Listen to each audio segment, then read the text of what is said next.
네, 오늘 말씀 제목은 흐름 속 24 제자입니다.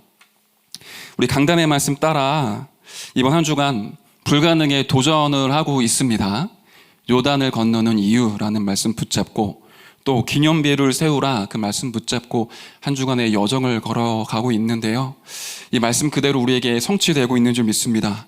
하나님의 능력을 체험하고 언약을 확인하며 확실한 증거를 가지고 우리가 가장 안 되는 그 부분, 그 불가능에 도전하는 최고의 축복으로 우리가 인도받고 있습니다. 또 어떤 기념비를 우리 후대에게 세워야 될까요? 기념비 중에 최고의 기념비, 전도하는 지교회라고 말씀 주셨는데요. 이 축복을 우리가 실제로 이번 한 주간 누려야 되겠습니다. 이 수요 예배는 특히 많은 사명자 분들이 함께 말씀 듣고 또 언약 붙잡고 기도하실 텐데요. 아마 그 중에서도 조금 마음이 힘들고 어려운 분들도 있으시겠죠. 또 실제로 질병 가운데 중요한 도전을 하는 분들도 계실 테고요. 또 어떤 면에서는 새가족 분들도 이 언약의 말씀 붙잡고 힘을 얻기 위해 예배 드리실 수도 있습니다. 또 보이지 않는 곳에서 렘넌트들이 함께 예배 드리고 말씀 붙잡을 텐데요. 우리가 어떻게 전도하는 지교회 기념비를 세우고 어떻게 해야 이 불가능에 도전하며 정말로 요단을 건너는 하나님의 역사를 볼 수 있을까요? 하나님이 우리에게 많은 문제와 어려움들을 주신 것 같지만 그 문제와 어려움 뒤에는 반드시 이 부분이 숨겨져 있습니다. 전환점인데요. 이게 잘 보이지가 않죠. 우리가 오늘 읽었던 성경 본문도 하나님이 준비한 전환점을 붙잡은 현장입니다. 제가 오늘 말씀 준비하는데 굉장히 양이 많아요. 그래서 줄여보려고 아무리 노력을 하는데 이게 안 줄여지더라고요. 또 하나님 앞에서 전달할 부분들 양심적으로 전달해야 되니까 제가 방법을 생각해낸 게 말을 빨리 해야겠다. 제가 말이 빠르고 좀 칠판 글씨가 굉장히 날릴 수도 있을 것 같은데요. 최대한 우리 성도님들이 힘들지 않게 집중할 수 있도록 하나님 말씀 심부름하려고 합니다. 전환점의 축복을 누렸던 현장이 이해되려면 그 앞의 흐름들이 좀 보여야 되는데요. 사도행전 1장부터 11장까지 흐름들을 잠깐 볼게요. 갈보리산에서 모든 문제를 끝내신 그리스도께서 12사도를 비롯한 70인 중직자 500여 명의 제자들에게 중요한 부활의 메시지를 전달하시죠. 감람산의 미션, 보좌의 축복이 무엇인지 하나님의 나라를 전달하십니다. 그때 이 제자들이 완전히 너무너무 큰 전환점을 맞이하죠. 그때도 유대인들이 예수님을 십자가에 못 박고 이 그리스도를 따라가면 전부 다 잡을 것 같은, 죽일 것 같은 너무 심각한 위기였었습니다. 그때 이 부활하신 그리스도를 만난 120명의 성도들이 마가다라방에 모여 예수님이 약속하신 대로 가르치신 대로 우리의 표현으로는 망대 여정 이정표 붙잡고 오로지 기도하기에 힘쓰죠. 불같은 바람 같은 성령의 역사가 일어납니다. 전도의 문이 열리고요. 말씀이 성취되어지고 기도 응답의 역사들이 막 벌어져요. 그때 수많은 제자들이 주님께 회개하고 돌아오고요. 현장에 하나님의 교회가 세워지죠. 이게 1장과 2장의 내용입니다. 그 후에는 어떻게 됩니까? 모두 다 알고 있는 성전 미문 앞에 앉아있는 안진뱅이. 이 나사렛 예수 그리스도 이름으로 안진뱅이를 치유하고 살리게 되는데 이 사건으로 베드로와 사도들이 법정에 끌려가요. 사두개인, 바리새인, 유대인들, 서기관들이 이 베드로에게 예수 이름 말하지 마라. 그때 베드로가 당당히 고백하죠. 다른 이로서는 구원받을 수 없다. 천하 사람 중에 구원을 받을 만한 다른 이름을 주신 적이 없다. 우리는 증인이기 때문에 보고 들은 것 말하지 아니할 수 없다. 막을 수가 없는 거예요. 이 전도운동이 막 벌어지기 시작을 합니다. 그러는 가운데 교회가 성장되고 중요한 중직자 같은 사람들이 일어나는데 아나니아 삽비라가 하나님을 속여 헌금의 문제를 일으키죠. 그것 때문에 하나님이 불러가세요. 그게 문제가 됐지만 오히려 그걸 통해 남아있는 제자들이 동기 버리고 완전히 복음과 전도 속으로 집중하고 들어갑니다. 5장 42절에 뭐라고 나와 있죠? 날마다 성전에 있든지 집에 있든지 예수는 그리스도라 가르치며 전도하기를 그치지 아니했다. 너무 교회가 커지는 거예요. 제자의 수가 많아지는 거예요. 이 사도들이 너무 헌신하고 봉사할 일이 많으니 교회 안에 중요한 조직을 갖춥니다. 지금으로 치면 중직자들이죠. 집사들을 세웁니다. 그러니 어떤 일이 벌어져요? 예루살렘에 있는 허다한 제사장의 무리도 그리스도의 도 앞에 무릎을 꿇고 복종하는 엄청난 역사가 벌어지죠. 그러나 하나님의 시선과 관심은 예루살렘에 머물지 않았고요. 아무도 가지 않는 5천 종족 237 나라 한 번도 복음 증거된 적 없는 할례 받지 아니한 이방인들을 향하고 계셨죠. 그래서 하나님이 스데반을 불러가십니다. 복음 증거하다가 돌에 맞아 순교하지요. 그 스데반의 환난 때문에 많은 제자들이 온 유대로 흩어지게 돼요. 그때까지도 사도들은 사마리아 성으로 가지 않았어요. 누가 가죠? 집사 빌립이 갑니다. 사마리아 성에 들어가 중풍병자 치유하고 귀신 들린 자들 전부 다 고치고 복음의 큰 역사가 벌어져요. 그리고 에디오피아 내시에게까지 정확한 그리스도의 복음을 증거하죠. 이 정도 됐으면 눈치를 채야 되는데 이제 아직 감이 안 오는 거예요. 그 이후에 하나님이 다메섹이라는 곳에서 바울을 꺾으시고 그리스도의 사도로 부르십니다. 그게 9장이었습니다. 그리고 10장에 너무너무 중요한 장면이 나오는데 이달리아 군대 백부장 고넬료가 하나님 섬기다가 기도하는 중에 환상을 보게 돼요. 베드로를 찾아가라. 피장 시몬의 집에 머물러 있던 베드로가 기도하는데 또 하나님이 환상을 보여주십니다. 이스라엘 민족들이 하나님이 명령하신 대로 모세의 법대로 먹지 않는 부정한 음식들이 있었죠. 환상을 보는데 하늘에서 그 음식이 내려오는 거예요. 하나님의 음성이 들립니다. 이 음식을 먹어라. 베드로가 대답하죠. 아니 이렇게 부정한 음식을 내가 어찌 먹겠습니까? 그때 하나님이 내가 깨끗하고 하는 것을 속되다 하지 말라. 그때 누구를 만나죠? 그 기도와 환상이 끝나고 난 뒤에 고넬료를 만나게 돼요. 그리고 베드로가 이제 얘기하죠. 나는 유대인이고 이방인과 교제하는 것은 위법이나 하나님이 보내셨기 때문에 당신을 만났다. 무엇 때문에 나를 찾아온 것이냐? 이제 고넬료가 말씀 듣기 원합니다. 당신이 본 그대로 내가 보기를 원합니다. 그 자리에 마가다라방에 임하신 성령이 강력하게 역사하십니다. 그런데 문제는 그 이후에 어떤 일이 벌어지죠? 11장입니다. 예루살렘 교회가 베드로를 불러서 뭐라고 해요? 왜 할례를 받은 유대인이 할례 받지 아니한 무할례자와 함께 식사를 했느냐? 베드로가 일어난 모든 일들을 차근차근 설명을 해요. 그리고 마지막에 이방인들에게도 구원을 주시는 하나님의 뜻이구나 모두 다 인정하고 하나님께 영광을 올려드리죠. 그러나 그걸 강하게 붙잡지는 못했어요. 그 이후에 굉장히 오버랩되는 장면이 나오는데 그게 오늘 본문입니다. 뭐라고 나와 있죠? 스데반의 일로 일어난 환란으로 말미암아 흩어진 자들이 아무도 가지 않았던 베니게 구브로 안디옥까지 이르렀습니다. 그런데 거기에서도 할례를 받은 유대인에게만 말씀 증거하는데 그 중에 몇 사람이 안디옥에 이르러 헬라인에게도 주 예수를 전파하는, 하나님이 그토록 기다리고 원하셨던 그 전환점을 강력하게 붙잡은 거예요. 거기에 하나님이 안디옥 교회를 세우시죠. 첫 자원 선교가 일어납니다. 하나님은 바울과 바나바를 안디옥 교회에 부임하게 하셔서 아무도 가지 않았던 5천 종족을 향해 선교의 문을 여십니다. 너무 큰 전환점이었어요. 그런데 어떤 사람은 이 전환점이 왔는데 보고도 그냥 왔구나 그렇게 끝나는 사람이 있었고요. 어떤 사람은 이 전환점을 하나님의 언약으로 붙잡고 그 흐름 속으로 들어갑니다. 차이가 뭘까요?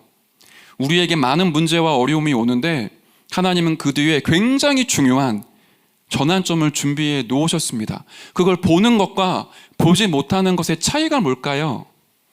하나님이 지금도 역사하시는데 그 역사는 흐름이 있죠. 그 흐름 속에 있느냐, 그 흐름 밖에 있느냐, 이 작은 차이가 전환점을 볼 수 있느냐, 전환점을 볼 수 없느냐, 많은 결과를 낳게 됩니다. 그래서 사도행전 12장 이후로는 예루살렘 교회가 아니라 안디옥 교회와 바울 전도팀 중심으로 사도행전이 써내려가죠. 물론 베드로와 12 사도가 전부 다 하나님께 쓰임받은 너무 중요한 전도자들이고 사도들입니다. 근데 우리가 주목할 부분은 정말 내가 하나님이 역사하시는 흐름 속에서 하나님이 주시고자 하는 전환점을 붙잡을 수 있냐. 나에게 문제와 위기와 어려움이 왔지만 하나님은 분명한 전환점을 응답으로 준비하셨는데 그거를 정말 붙잡고 넘어설 수 있냐. 물론 나의 힘으로 안 되죠. 완전한 하나님의 은혜입니다. 그러나 우리의 시선과 우리의 관심이 어디에 있느냐는 굉장히 중요하지 않겠습니까? 그래서 오늘 제목이 흐름 속의 24제자입니다. 내가 흐름을 만들어가는 게 아니라 하나님이 역사하시는 흐름이 있죠. 사도행전 18장 5절에 보면 이런 말씀이 있어요. 바울이 하나님의 말씀에 붙잡혀 유대인들에게 예수가 그리스도라고 밝히 증언을 했다. 말씀이 임한 정도가 아니라, 말씀을 붙잡은 정도가 아니라 하나님의 말씀에 붙잡혔다라고 되어 있어요. 근데 이게 어디로 흘러가죠? 사도행전 19장 20절에 말씀이 힘이 있어 흥황하여 세력을 얻었다. 내가 하나님의 말씀 성취와 기도응답과 구원의 역사 흐름 속에 있어서 하나님의 말씀에 사로잡혔는데 이 말씀이 힘이 있어 흥황하여 세력을 얻어 말씀 운동으로 일어나죠. 말씀 성취가, 기도 응답이, 구원의 역사가, 하나님 나라의 일이 내 삶 속에 계속 벌어지는 겁니다. 근데 그 일이 벌어지는데 지금 나는 어디에 있냐는 거예요. 그래서 그 부분을 우리가 한번 오늘 확인해 보고 하나님 앞에서 점검하는 시간이 됐으면 좋겠습니다. 우리가 다 아는 내용입니다. 그런데 확인하고 점검하려고 해요. 하나님의 말씀은 무엇이죠? 성부 하나님은 지금도 말씀으로 역사하시는데요. 이 말씀은 반드시 성취가 되죠. 창세기를 딱 펴면 너무 은혜되는 말씀들이 많이 나와요. 결론부터 내리고 시작되잖아요. 하나님이 태초에 천지를 창조하시니라 절대 주권자가 누구인지 말씀하시면서 그 하나님이 세상을 만드시는데 말씀으로 창조를 하십니다. 그리고 거기에 뭐가 붙죠? 그대로 되니라. 그 말씀이 계속 나와요. 예수님은 뭐라고 얘기하시죠? 마태복음 5장 18절에 보니 이 율법책에 기록된 1.1 획도, 히브리어는 획이 있고 점이 있는데 점이 2개 붙는 것, 3개 붙는 것, 위에 붙는 것, 아래 붙는 것, 의미, 뜻 전부 다 달라져요. 1.1 획도 없어지지 아니하고 모두 다 이루어진다. 하나님의 말씀이 성취될 걸 예수님이 약속하셨어요. 이사야 40장 8절에는 모든 것 사라집니다. 푸른 마르고 꽃은 시들지만 하나님의 말씀은 영원히 서지요. 이 말씀으로 하나님이 약속을 주셨어요. 우리는 그 부분 잘 알고 있죠? 그리스도 구원자를 약속하셨습니다. 창세기 3장 15절에 여자의 후손이, 아담의 후손, 사람의 후손이 아닌 여자의 후손이 뱀의 머리를 상하게 할 것이다. 이사야 7장 14절에 같은 흐름이었죠. 처녀가 잉태하여 아들을 낳을 것이다. 그의 이름을 임마누엘이라 하라. 그 말씀이 성취가 됩니다. 마태복음 1장 21절 23절에 마리아를 통하여 예수님이 이 땅에 태어나시게 돼요. 그리고는 예수님이 그 모든 말씀이 성취되어지는 현장으로 한 걸음 한 걸음 움직이시죠. 그게 요한복음 19장 30절이잖아요. 갈보리산 골고다 언덕 십자가에서 다 이루었다. 다 끝냈다. 무엇을 다 이루신 겁니까? 아버지께서 약속하신 모든 구원의 그 말씀과 약속을 십자가에서 완전히 이루셨다. 이사야 53장 3절부터 6절에 보면 뭐라고 되어 있죠? 그가 찔림은, 그가 상함은 우리의 죄악 때문이고 우리의 허물 때문이라. 그가 징계를 받고 채찍에 맞음으로 우리가 평화를 누리고 나음을 입었도다. 죄로 말미암아 죽어있는 모든 영혼들을 구원하시고 그 죄에서 해방시키시기 위해 사단의 권세를 깨트리시고 지옥의 권세를 무너뜨리셔서 그 속에 속박되어 있는 모든 영혼들을 구원하시기 위해 그리스도께서 십자가에 죽으셨어요. 그 현장에서 하나님의 말씀이 시간과 공간을 초월하여 성취가 되죠. 그 예수 그리스도를 영접하는 자가 하나님의 자녀가 되고 말씀 성취의 흐름 속으로 들어가요. 지금은 그 말씀이 어떻게 흘러가고 있습니까? 그리스도를 영접한 하나님의 자녀들에게 하나님이 주시는 최고의 언약이죠. 재림주로 그리스도가 이 땅에 오실 때까지 반드시 세계복음화가 이루어지죠. 마태복음 24장 14절에 보니까 모든 민족에게 이 천국복음이 증거되는 그때 끝이 오겠다. 하나님의 말씀이 방향이 흘러가고 있어요. 그리스도로 그 말씀이 완성되고 그리스도를 영접한 자를 통하여 그리스도를 모든 민족 만민 땅끝까지 증거하는 세계복음화의 그 말씀의 흐름이 지금도 흘러가고 있죠. 근데 이 말씀이 우리에게 메시지가 되어 이걸 말씀을 언약으로 붙잡고 걸어가야 되니까 하나님이 이렇게 하셨어요. 사도행전 2장 42절에 사도의 가르침을 받아. 무슨 말이죠? 예배와 강단입니다.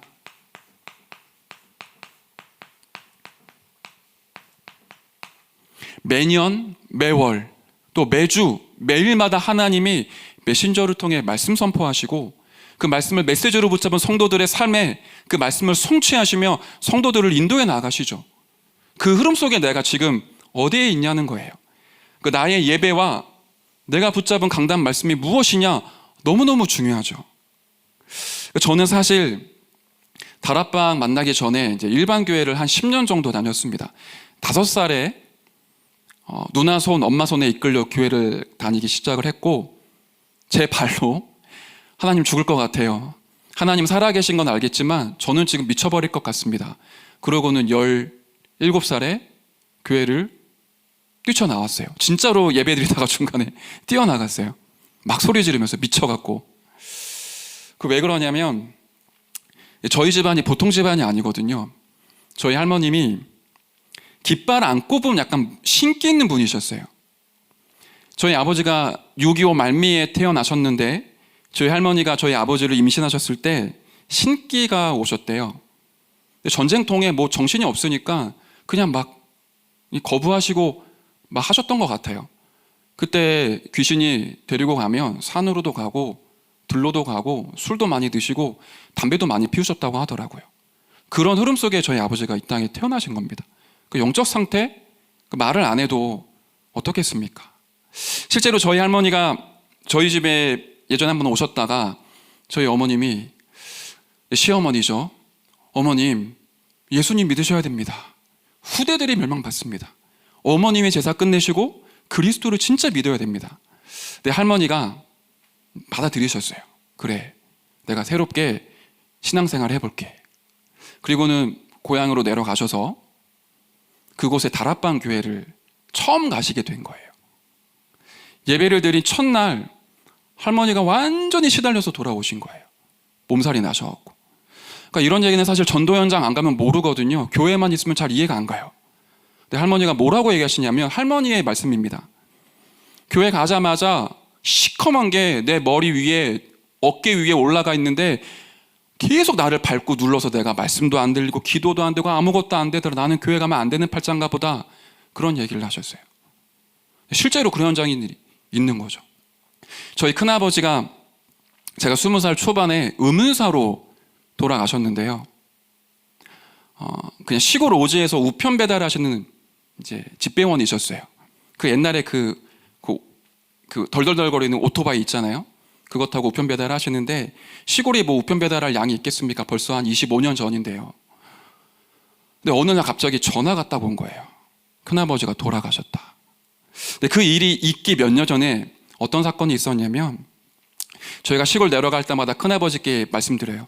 큰아버님 하나님 만나셔야 됩니다. 저희 어머니가 시아주머님 예수 믿으셔야 돼요. 시끄럽다 뭐 귀신 없고 뭐 이렇게 얘기하시는 분이셨어요. 근데 어느 날 우편 배달을 하시다가 아무도 없는 도로에 혼자 달려가시는데 누군가 뒷덜미를 잡더니 이제 끌어당기더래요. 그게 큰 사고가 나서 다리 한쪽이 굉장히 심하게 다치셨어요. 그리고 몇 년 있다가 돌아가셨는데 전화가 온 거예요. 그 지역의 큰 사찰에 우편 배달하고 돌아오시는 길목에서 아무도 없는 그곳에서 나무에 그냥 바로 충돌을 하셔서 그 자리에서 돌아가셨다고. 아직도 그게 밝혀지지가 않았거든요. 근데 짐작 가는 건 있죠. 이게 영적인 부분과 연관이 있다. 근데 그런 가문에서 저희 아버지가 태어나고 살아오신 겁니다. 제가 나중에 30대 중반 돼서 어머님께 들은 거예요. 그런 아버지 밑에 사실은 굉장히 시달리다가 정신이 이상해지셔서 집 나갔는데 지금까지 찾지 못하고 있는 고모 한 분 계시다.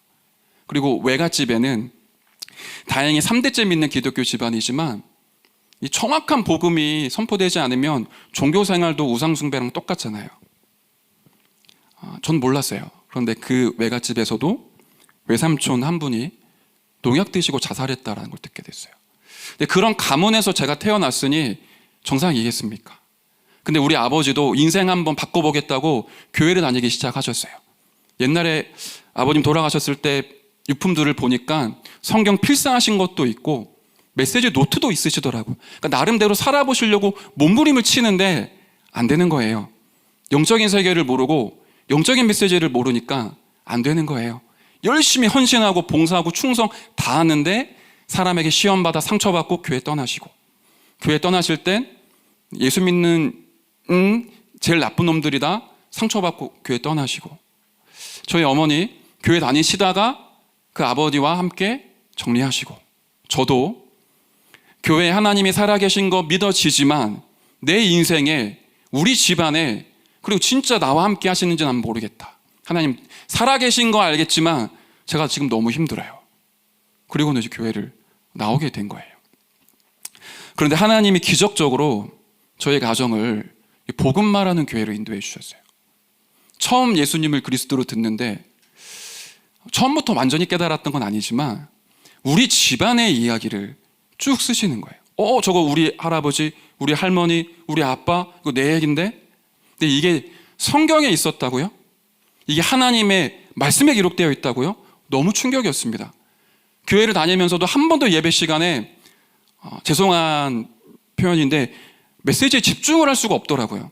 주일학교 때는 항상 주보에 낙서하고 종이 접어서 비행기 만들고 예배가 안 됐었어요. 근데 그리스도를 정확히 선포하는 그 현장에서 내가 왜 저주와 재앙 가운데 시달려야 되는지, 왜 이유도 모른 채 우리 아버지가 중독자가 되어야 되고 우리 집안의 가난이 끊이지가 않는지 그 이유와 원인을 듣게 되는 거예요. 그리스도 한 분이면 다 끝나는구나. 진짜 문제는 돈 문제, 가정 문제, 경제 문제 아니구나. 하나님을 떠난 인간의 그 죄와 저주, 그 사망의 상태, 그걸 장악하고 있는 사단의 역사, 지옥의 배경, 이거 절대로 해결할 수 없구나. 그런데 그리스도께서 십자가에 죽으시고 부활하심으로 다 끝내셨다. 그거 진짜 믿어지고 예수님을 영접하고 나니 주변의 환경이 바뀌는 건 아닌데 영적인 상태가 바뀌더라고요. 그러면서 오는 축복이 저는 이거였었어요. 예배였습니다. 한 번도 예배 시간에 무엇인가를 적어본 적이 없었어요. 그런데 나도 모르게 메시지 노트를 사서 기록한 걸로 끝나도 감사한데 주일날 그 말씀 다시 생각하고 싶더라고요. 집에 가서 한 번 더 보고 성경 찾아보고 말씀 암송해보고 공부하기 전에도 말씀 펴놓고 기도하게 되고, 그러다 보니까 뭐가 달라지냐, 예배 시간이 굉장히 기다려져요. 강단의 말씀이 지난주에 이렇게 선포가 됐는데 이번 주에 왔을 때 어떤 말씀이 나에게 응답이 될까 기대가 되고 설레이더라고요. 그거 가지고 기도하는데 문제도 오고 내가 또 넘어지고 영적 문제에 속기도 하고 반복되죠. 그런데 그 속에서 하나님이 함께 하시고 인도해 가시는구나 느껴지잖아요. 그러고 나니 주변 사람들을 봤을 때, 그래, 나처럼 답이 없는 제 주위의 친구들에게 필요한 건 공부, 성공이 아니라 복음이다. 나는 앞으로 전도자로 살기 위해 공부해야겠다. 인생이 바뀌게 됐어요.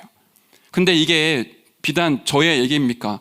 우리 임마누엘 서울교회에서 신앙생활하는 모든 성도님들의 간증이고 고백이잖아요.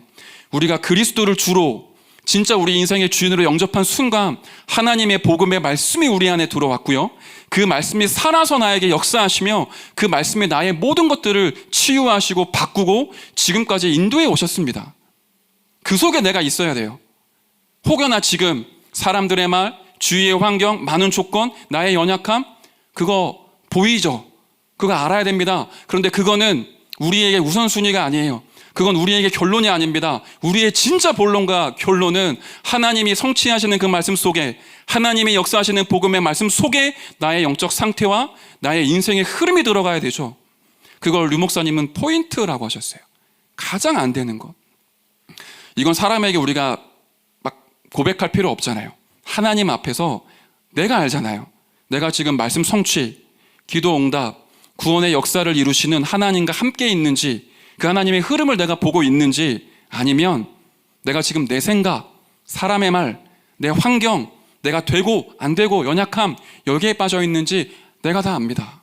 그런데 하나님은 처음부터 저희들을 부르실 때 말씀이 성취되는 언약의 여정으로 부르셨고 그걸 이루셨어요. 그리스도를 통하여. 그 속에 다시 들어가는 겁니다. 그러면 뒤에 게 쉬워지잖아요. 우리가 하는 기도는 종교인이 하는 기도처럼 소원을 성취하거나 내가 힘들고 어려울 때 위안받기 위한 그런 수준이 아니지 않습니까? 우리의 기도는 무엇입니까? 예수님이 이렇게 말씀하셨어요. 요한복음 16장 24절에 보니까 지금까지는 내 이름으로 아무것도 구하지 아니하였으나 구하라 그리하면 받으리니 너희 기쁨이 충만하리라. 그 이름이 어떤 이름입니까? 모든 문제를 끝내신 이름, 사단과 지옥과 죄의 권세를 깨트리시고 우리를 그 운명 가운데 빠져나오게 하신 그 이름, 모든 이름 위에 뛰어난 그 이름, 하늘에 있는 것, 땅에 있는 것, 땅 아래에 있는 것이 통일되고 무릎 꿇고 만물에 복종하는 그 이름, 그 이름으로 기도할 때 하나님이 우리에게 성령으로 역사하시죠. 그래서 많은 렘넌트와 믿음의 영웅들은 다른 것 가지고 기도하지 않았습니다. 하나님의 영으로 나에게 역사해 주옵소서. 요셉은 창세기 41장 38절이죠. 하나님의 영에 감동됐었습니다. 다윗은 사무엘상 16장 13절에 보니 이날 이후로 여호와의 영에 크게 감동됐죠. 엘리사는 다른 것 구하지 않았습니다. 열왕기하 2장 9절부터 11절에 보면 영감의 갑절, 성령의 충만함의 갑절을 내게 부어 주옵소서. 하나님은 이렇게 얘기하십니다. 스가랴 4장 6절에 힘으로 되지 아니하고 능으로 되지 아니하나 오직 나의 신으로 나의 영으로 되느니라. 예수님도 이걸 약속하셨어요. 마가다라 방에 있던 성도들이 이것 붙잡고 기도했는데 응답이 오게 됐죠. 근데 기도는 성령의 역사로만 끝나지 않죠. 보좌의 축복이 함께 옵니다. 열왕기하 6장 8절에서 23절에 보시면 엘리사의 이야기가 나와요. 도단성에서 기도의 축복 누리고 렘넌트들을 키우고 있는데 아람 군대가 도단성을 에워싸죠. 일촉즉발의 시간표입니다. 언제 죽을지 모릅니다. 그런데 엘리사가 전혀 요동하지 않아요. 이유는 무엇이죠? 기도하는 그때 하나님이 하늘에 불말과 불병거를 파송을 하셨어요. 중세시대 때 영적인 세계를 잘못 묘사를 하니까 천사들을 전부 다 아기로 만들어 놓고 위에 링 그리고 날개 파닥파닥거리면서 굉장히 힘이 없는 존재로 미화를 했잖아요. 성경을 읽어보면 천사들이 굉장히 능력이 있습니다. 그런데 그 하늘의 불말, 불병거, 그 천사를 구원을 얻을 후사를 위해 하나님께서 중요한 시간표마다 보내주셨어요. 지금도 가능합니까? 똑같습니다. 예수 그리스도는 어제나 오늘이나 영원히 동일하시기 때문에 영세전부터 계신 그 하나님은 지금도 살아계셔서 영원 후를 인도하시기 때문에 그 엘리사에게 역사하신 그 하나님의 역사는 지금 우리에게도 이루어지고 있죠. 열왕기하 19장 35절이지요. 히스기야 왕이 기도합니다. 아수르 군대 18만 5천이 예루살렘을 에워쌌어요. 모두 다 죽을 수밖에 없는 위기였습니다. 그때 히스기야가 아수르 사신이 보내왔던 편지를 여호와의 성전 앞에 펼쳐놓고 하나님께 기도하죠. 모든 그룹들 위에 계신 여호와요. 그룹이라는 건 천사를 의미하잖아요. 그 보좌의 능력을 바라보며 기도하는데 그날 밤에 하나님이 주의 사자를 보내서 18만 5천을 치시죠. 지금도 마찬가지입니다. 우리가 기도할 때, 그 이름으로 기도할 때 성령이 역사하시고 보좌의 능력이 임해서 보이지 않는 사단과 악한 영들이 무너지게 되어 있잖아요. 근데 우리는 어디에 빠져 있죠? 기도하는 것보다 생각을 많이 해요. 하나님보다 자꾸만 나로 돌아가요. 그러니까 내가 기분이 안 좋고 내가 감정적으로 안 좋으면 성령의 인도를 내 기분과 감정 따라 받기도 합니다. 우리는 경험한 게 많기 때문에, 또 본 게 많기 때문에 본 것으로 결정하려고 합니다. 예수님이 겟세마네 동산에 올라가서 기도하는데 제자들이 기도할 수 없는 상태인 거예요. 단 한순간도 나와 함께 기도할 수 없냐? 깨어 기도하라. 너희를 보니 마음은 원이로되 육신이 약하구나. 기도할 수 없는 영적 상태였습니다. 이 사람들이 십자가에 죽으시고 부활하신 그리스도를 목격하고 감람산 40일을 지나고 나니까 전환점이 왔어요. 바뀌어버렸어요. 가면 죽을 수도 있는 마가다라 방으로 모여서 오로지 기도하기 힘씁니다. 우리에게 이 시간표가 있어야 돼요. 내 생각보다 크신 하나님을 바라보고 모든 것을 움직이시는 그 하나님을 진짜로 믿고 내 입과 내 생각을 멈추고 하나님께 기도하기 시작하는 겁니다. 질문을 하나님께 하는 거예요. 이 시작부터 우리가 필요하겠죠. 말씀 붙잡고 말씀의 흐름을 보고 기도하다 보니까 하나님이 우리에게 역사하시고 깨닫게 하시고 알게 하시니 하나님의 역사하시는 흐름이 어디로 가고 있는지 보이기 시작하겠죠. 그게 어디로 흘러갑니까? 구원의 역사, 전도입니다. 요한복음 1장 1절부터 14절에 보시면 태초에 말씀이 계시니라. 이 말씀이 하나님과 함께 계셨으니 이 말씀이 곧 하나님이시죠. 그 말씀 안에 생명이 있고 생명이 빛이라고 하셨어요. 그 말씀이 우리의 육신 가운데 거하셔서 아버지의 독생자의 영광이요 은혜와 진리가 충만한 그리스도로 이 땅에 오셨죠. 그 그리스도, 말씀 되시고 생명 되시고 빛이 되신 그리스도를 영접하는 자는, 곧 그 예수 그리스도 이름을 진짜 알고 믿는 자는 하나님의 자녀가 되는 권세를 주시죠. 로마서 10장에 보니까 주의 이름을 부르는 자는, 그 그리스도가 어떤 분이 진짜 아는 사람은 구원을 얻으리라. 그 축복을 처음부터 주셔서 이 그리스도를 증거하게 하셨죠. 창세기 12장 1절부터 3절입니다. 아브라함을 부르셔서, 왜 그렇죠? 이 그리스도를 증거해야 될 전도자가 필요하니까요. 너의 씨로 말미암아 천하 만민이 열방이 복을 받게 하겠다. 그 전도자의 대열 속에 우리가 들어와 있다면 얼마나 감사한 일입니까? 근데 그게 사실이거든요. 아브라함에게 허락하셨던 그 언약의 말씀이 지금도 성취되어져서 구원의 역사는 세계복음화를 향해 계속 흘러갑니다. 근데 예수님이 마지막 때 똑같은 얘기를 하셨어요. 모든 민족으로 가라. 모든 민족을 제자로 삼아라. 온 천하에 다니며 만민에게 복음을 전파하라. 오직 성령이 너에게 임하면 권능을 받고 땅끝까지 내 증인이 될 것이다. 그 역사의 흐름 속에 우리가 지금 들어와 있습니다. 그래서 우리 자신이죠. 나, 우리의 만남, 우리의 가정, 우리의 업, 우리의 지역에 하나님은 구원의 역사를 지금도 이루고 계십니다. 초대교회에게 마가다라방과 안디옥 교회와 로마 교회에 역사하셨던 그 하나님이 지금도 동일하게 우리에게 역사하고 계시죠. 근데 우리가 다 아는 거잖아요. 말씀이 이렇게 성취됩니다. 기도하면 응답받습니다. 구원의 역사가 지금도 일어나고 있습니다. 근데 중요한 건 내가 어디 있냐는 거예요. 나의 생각과 관심과 나의 집중이 어디에 있습니까?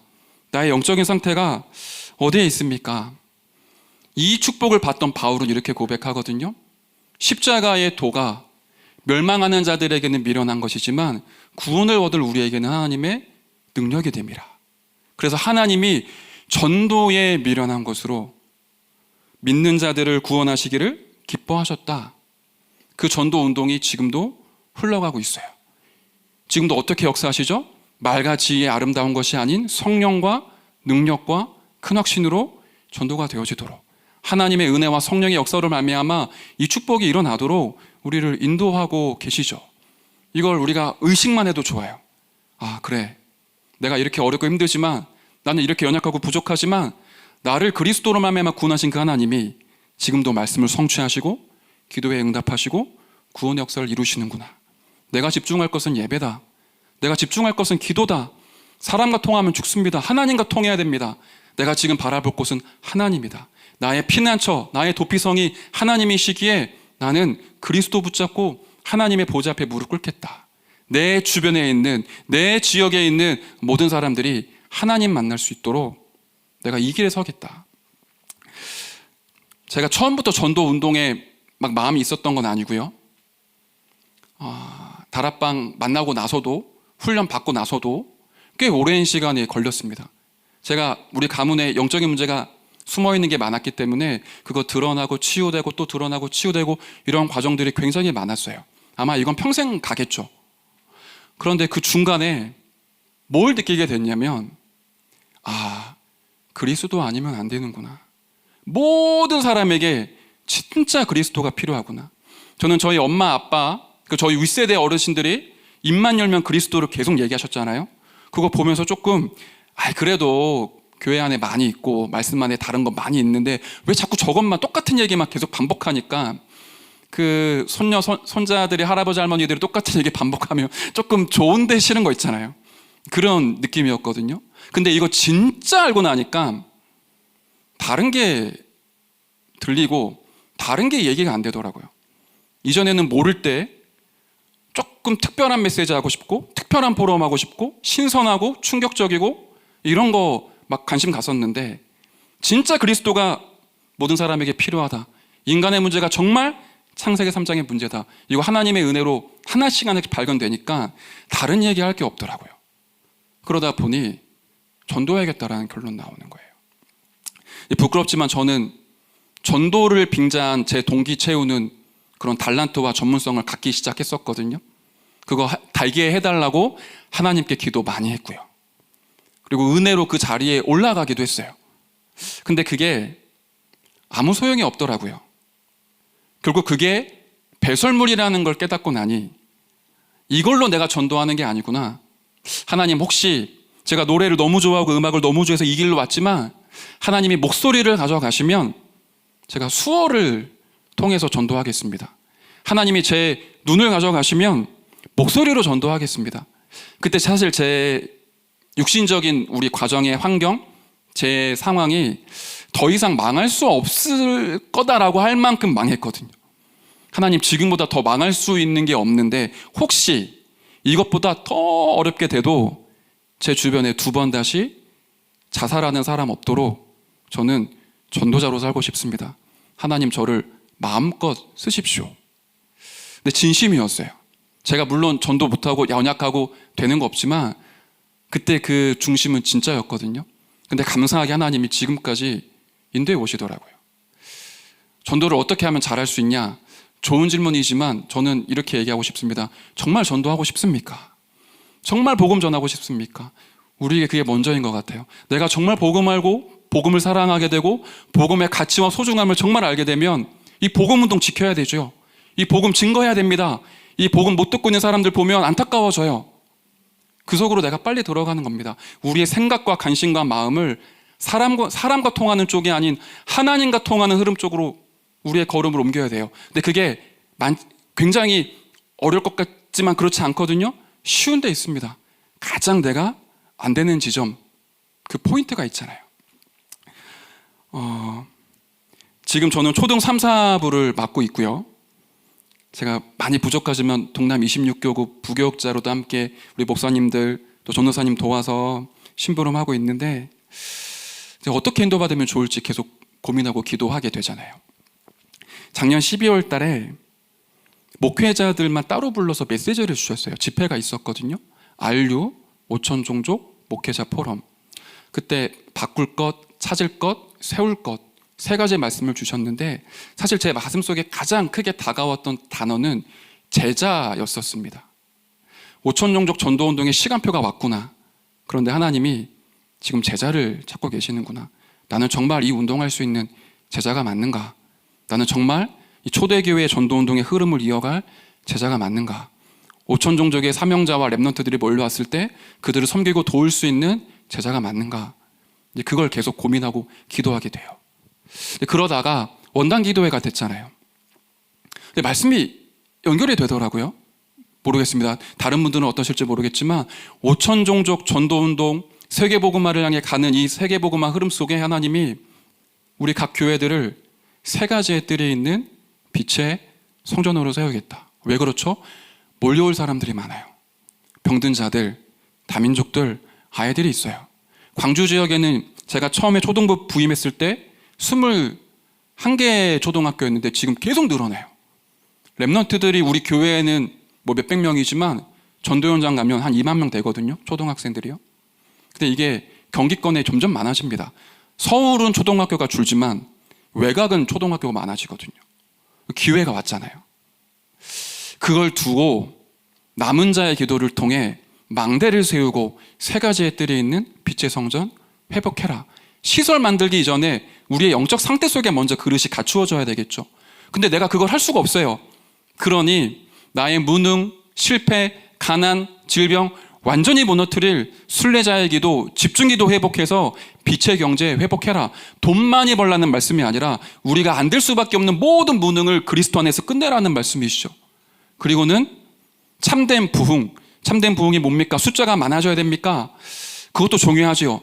성경적인 이정표를 따라 성경적인 응답을 받아 제자의 큰 무리가 모이고 제자를 통해 제자에게 복음이 흘러가서 한 지역 전체를 복음의 문화로 사로잡는 성경 속에 있었던 참된 이정표, 참된 부흥, 보좌의 능력 누리는 재창조의 기도로 이거 회복하고 붙잡아라. 그렇습니다. 그 말씀이 지금 계속 흘러가잖아요. 그래서 주신 대로 전도팀 구성 말씀 주셨거든요. 우리 부서의 랩런트들 중에, 교사들 중에 그래 저분은 그래도 전도하는 분 찾아가서 말씀 소통하고 전도할 수 있게 도와드리는 거예요. 제가 할 수 있는 게 아무것도 없더라고요. 조금씩 그런 심부름을 하기 시작을 했고, 그러다 보니까 자연스럽게 팀이 구성되잖아요. 그때 주신 말씀이 300% 응답, 성령의 인도, 성령의 역사, 성령의 열매를 맺는 3단계 전도 캠프, 전도와 캠프. 그거 붙잡고 계속 한 지역을 향해 황금어장, 사각지대, 재앙지대를 보면서 들어가는 겁니다. 근데 그 성령의 인도를 어떻게 받습니까? 오늘 말씀이었죠. 말씀 성취, 기도응답, 구원의 역사를 이루시는 하나님의 흐름을 보는 자가 24 하는 제자다. 그 축복으로 계속 가는 거예요. 시간이 많이 지났기 때문에 더 많은 얘기를 할 수는 없지만, 뭐 하는 거 없지만 그 말씀에 주어진 그 메시지대로 도전하고 걸어가는데 어떤 답이 나냐면 감사가 나와요. 참 감사하다. 진짜 하나님의 은혜다. 왜냐하면 제가 예측을 해보자면 저는 아마 그리스도 못 만나고 전도운동 속에 없었으면 자살했거나 정신병원에 입원을 했거나 중독자가 됐었을 것 같아요. 우리 후대들에게 그거를 아마 물려줬을 겁니다. 우리 아들들에게 중독자의 모습, 중독자 아빠의 모습, 정신적으로 시달리는 아빠의 모습, 죽고 싶은 아빠의 모습을 계속 영적인 유산으로 대물림해 줬었겠죠. 근데 하나님이 아무런 보잘것없는 나, 하나님 앞에 늘 불신앙하고 넘어지고 또 불신앙하는 그 나를 전도운동 속에 하나님 집어넣으셔서 이걸 자꾸 보여주시니 감사한 거예요. 우리 아이들과 내가 이 속에 있구나. 정말 전도운동 속에 내 인생이 흑암에서 빠져나와 운명에 묶여있는 데서 빠져나와 이 너무너무 엄청난 전도자의 대열 속에 걸어가고 있구나. 그거 하나만으로도 너무 감사하더라고요. 그래서 이번에 세계 선교대회가 있었잖아요. 이런 사명자들, 선교사님들이 이 전도운동의 대열 속에 전 세계를 복음화하는 너무 은혜된다. 근데 앞으로 세계 랩런트 대회 있잖아요. 5천 종족의 랩런트들이 오지 않습니까? 그 아이들에게 무엇을 심어야 될까 또 기도하게 되고요. 근데 이번에 주신 말씀이 24 제자였잖아요. 모슬렘, 공산권, 종족, 행정과 조직과 단체, 경제로 들어갈 수 없어요. 제자에게서 제자로 24 제자가 24 제자를 찾아 24 시스템을 남겨야 전도운동이 5천 종족을 향해 힘있게 나아가겠죠. 그거 보면서 우리 가는 겁니다.